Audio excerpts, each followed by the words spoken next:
Kiedy w naszym kursie tworzymy kolejne zadania, ćwiczenia, quizy, lekcje, generalnie aktywności, które podlegają ocenianiu, wszystkie te aktywności znajdują się w dzienniku ocen.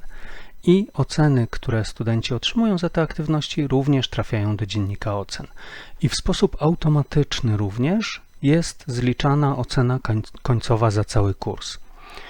Zobaczymy sobie, jakie są metody liczenia tej oceny końcowej, ponieważ takich metod jest kilka i żeby łatwo móc je porównać, zobaczymy to na przykładzie bardzo prostego kursu, w którym znajdują się zaledwie dwa zadania. Zadanie pierwsze, za które studenci mogą otrzymać maksymalnie 10 punktów i zadanie drugie, za które studenci mogą otrzymać maksymalnie 20 punktów. Zobaczmy, jak wygląda dziennik ocen w przypadku tego kursu. Mamy w tym dzienniku 6 studentów i otrzymali oceny za te dwa zadania, może z wyjątkiem Marka, który nie otrzymał oceny za zadanie drugie, najprawdopodobniej nie przesłał zadania. Zauważmy, że w ostatniej kolumnie w tym dzienniku mamy punkty zdobyte przez studentów w całym kursie i ta kolumna zawiera sumę punktów, czy sumę ocen, w tym przypadku faktycznie punktów, zdobytych przez studentów za poszczególne zadania. I jest to tak naprawdę najbardziej intuicyjny i najprostszy sposób zliczania oceny końcowej, czyli zostawienie tej oceny końcowej w formie sumy. Natomiast oczywiście będziemy chcieli studentom dać informację i również mieć taką informację dla siebie, co ta suma tak naprawdę oznacza. Możemy w tym celu przejść do konfiguracji dziennika ocen i przy nazwie naszego całego kursu klikamy Modyfikuj i Edytuj ustawienia. Następnie w sekcji Razem w kategorii rozwijamy Pokaż więcej i pojawia nam się tutaj sposób wyświetlania oceny. Jak widać, domyślnie wyświetlane są punkty. Natomiast wyświetlając tylko i wyłącznie punkty, nie wiemy, ile tych punktów mogli studenci potencjalnie zdobyć. Czyli na przykład mamy informację, że student zdobył 15 punktów, ale nie wiemy, jaka była maksymalna możliwa do zdobycia liczba punktów. Więc możemy tutaj zdefiniować, że ocena końcowa, czy ta kolumna ostatnia w dzienniku, powinna zawierać punkty, a na przykład w nawiasie informację procentową, czyli ile procent punktów możliwych do zdobycia w całym kursie dany wynik stanowi. I w tym momencie, kiedy zapiszemy sobie zmiany i wrócimy na wyświetlanie dziennika, to widzimy, że na przykład Monika zdobyła punktów 15 i jest to 50% wszystkich możliwych punktów do zdobycia w tym kursie, czyli w kursie, jak widać, było możliwe do zdobycia 30 punktów, 10 za pierwsze zadanie i 20 punktów za drugie. Zwróćmy jeszcze uwagę na wynik Marka. Marek w pierwszym zadaniu zdobył 10 punktów na 10 możliwych, czyli tak naprawdę 100%. Natomiast nie wykonał zadania drugiego. Suma za cały kurs dla Marka wynosi 10 punktów, a jednak jego wynik nie jest wskazywany jako 33%, ale jako 100%. Dlaczego? Dlatego, że w konfiguracji, tam gdzie możemy zdefiniować sposób liczenia oceny za cały kurs, w sekcji Kategoria ocen jest zaznaczona opcja Pomiń puste pozycje oceny. Koniecznie trzeba zwrócić uwagę na tą opcję i jeśli chcemy, żeby zadania, których student nie wykonał w ogóle, nie były pomijane dla tego studenta, tylko żeby były liczone w taki sposób, jakby ten student za te zadania zdobył 0 punktów, to powinniśmy tę opcję wyłączyć lub po prostu upewnić się, że jest wyłączona. Po zapisaniu zmian i po powrocie na wyświetlanie dziennika widzimy, że już wynik Marka jest 10 punktów, co stanowi 33% punktów możliwych do zdobycia w całym kursie. Oprócz wyświetlenia wyniku końcowego w formie punktów i ewentualnie w formie wyniku procentowego, możemy również, zobaczmy, w modyfikacji ustawień wyświetlania oceny, możemy również zdecydować, że te wyniki będą wyświetlane na przykład jako nazwa oceny albo jako punkty i nazwa oceny. Dowolna kombinacja tych sposobów wyświetlania, czyli albo możemy wyświetlać samą nazwę oceny, albo wynik procentowy, albo punkty, albo dowolną kombinację dwóch z tych elementów. Wyniki wyświetlane w formie nazwy oceny będą oznaczały, że w tej tabeli studenci zobaczą w tym przypadku w nawiasie oceny w tak zwanej skali akademickiej, czyli od 2 do 5, ewentualnie 3,5, 4,5. Sposób przeliczania tych punktów na ocenę można zdefiniować w tym miejscu, nazwy ocen. Jest tutaj wprowadzony przykładowy sposób wyliczania, natomiast możemy, jeżeli chcemy, zmienić te procenty tak, żeby inne zakresy obowiązywały dla poszczególnych ocen. Jak wspomniałem, najbardziej popularnym i prawdopodobnie najbardziej intuicyjnym sposobem liczenia oceny końcowej w całym kursie jest wykorzystanie sumy punktów. Jednak mamy do dyspozycji również kilka innych możliwości.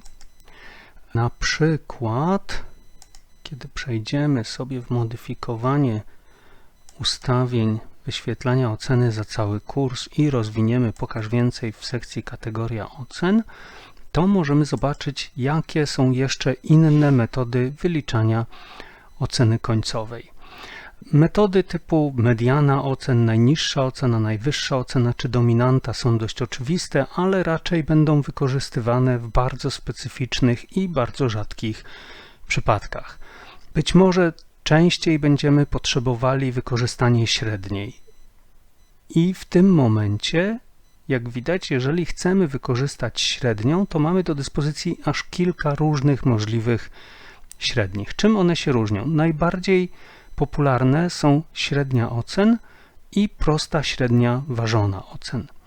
Przełączmy nasz sposób liczenia oceny końcowej na średnią ocen i zobaczymy, co się zmieni w naszych wynikach. Zapisujemy zmiany i wyświetlamy ponownie dziennik ocen. Porównajmy teraz, tak to wyglądało w przypadku sumy, czyli na przykład nasza Monika, pierwsza osoba na liście, zdobyła 15 punktów na 30 możliwych, co oznaczało 50%. Natomiast tak to wyglądało w przypadku sumy. Natomiast w przypadku średniej nagle się okazuje, że studentka Monika otrzymuje 62,5 punkta na 100 możliwych, czyli de facto 62,5%. Z czego to wynika? Dlaczego w przypadku średniej ten wynik będzie wyższy? Ponieważ jeżeli wybieramy po prostu średnią, nie prostą średnią ważoną, tylko średnią, to wtedy platforma będzie liczyła tą średnią z wyników uzyskanych przez studentkę za poszczególne zadania, ale uwaga, platforma będzie ignorowała wtedy wagę tych zadań, która wynika z ilości punktów za te zadania. Czyli jeżeli mamy zadanie pierwsze, które jest warte 10 punktów i zadanie drugie, które jest warte 20 punktów, to być może i najprawdopodobniej intencją prowadzącego jest to, że zadanie drugie jest ważniejsze i powinno mieć większe przełożenie na ocenę końcową. Natomiast jeśli użyjemy metody wyliczania po prostu średnia, to wtedy ten fakt zostanie zignorowany, że zadanie drugie jest bardziej ważne niż zadanie pierwsze. Co oznacza, że Monika za pierwsze zadanie zdobyła 10 punktów na 10 możliwych, czyli 100% tego, co było do zdobycia za zadanie pierwsze. Za drugie zadanie zdobyła 5 punktów na 20 możliwych, czyli 25% możliwych punktów do zdobycia za to zadanie i platforma wyliczy średnią z tych 2% wyników, czyli 100% i 25%, z tego średnia wynosi 62,5. I dlatego właśnie ten wynik jest tutaj wyższy w tym przypadku, ponieważ waga tych dwóch zadań została poniekąd zrównana. Porównajmy to jeszcze z sytuacją, gdybyśmy zdecydowali się skorzystać z metody wyliczania oceny końcowej, która jest nazywana prostą średnią ważoną.